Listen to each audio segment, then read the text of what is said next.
2 வீக்ஸ்க்கு முன்னாடி வந்து தாலி சரடு வந்து சேஞ்ச் பண்ணேன், டைமண்ட் முகப்பு வாங்கியிருந்தேன் அப்படின்னு வீடியோஸ்லாம் போட்டிருந்தேன். நீங்கள் அதை கழுத்தில் போட்டக்கப்புறம் அதை போட்டுட்டு எங்களுக்கு ஒரு வீடியோ போடுங்க அப்படின்னு சொல்லி கேட்டிருந்தீங்க. ஸோ இது வந்து போட்ட அன்றைக்கே வந்து ஒரு ஃபங்க்ஷனுக்கு தான் போயிருந்தோம். ஸோ அங்கே எடுத்த சின்ன சின்ன கிளிப்பிங்ஸ் வந்து ஆட் பண்ணியிருக்கேங்க. செயின் வந்து கல்யாணில் எடுத்ததுங்க.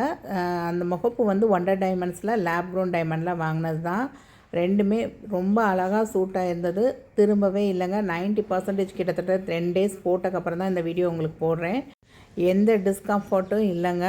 சூப்பராக இருக்குது. அப்புறம் இந்த சாரீ வந்து எனக்கு ரொம்ப ஸ்பெஷலுங்க. இது என்னுடைய தலை தீபாவளி சாரீ. 2008 ஃபஸ்ட்டு போத்தீஸில் எடுத்த பட்டு சாரீ. இதோட ரேட் பார்த்திங்கன்னா 4400 என்னமோ வந்திருந்தது. இந்த ப்ளவுஸ் வந்து ஒரு 7 இயர்ஸ்க்கு முன்னாடி தங்கச்சி மேரேஜ் ஒட்டி தைச்சதுங்க. ஒரு 1800க்கே சூப்பராக தைச்சி கொடுத்துருந்தாரு. இப்போ அந்த டெய்லர்லாம் எங்கே போனார்னே தெரியலை. நீங்கள் கேட்ட மாதிரி ஒரு வீடியோ போட்டுட்டேங்க. இது வரைக்கும் நம்ம சேனலை சப்ஸ்கிரைப் பண்ணாமல் பார்க்குறீங்கன்னா சப்ஸ்கிரைப் பண்ணிக்கோங்க. தேங்க்ஸ் ஃபார் வாட்சிங் த வீடியோ. பாய்.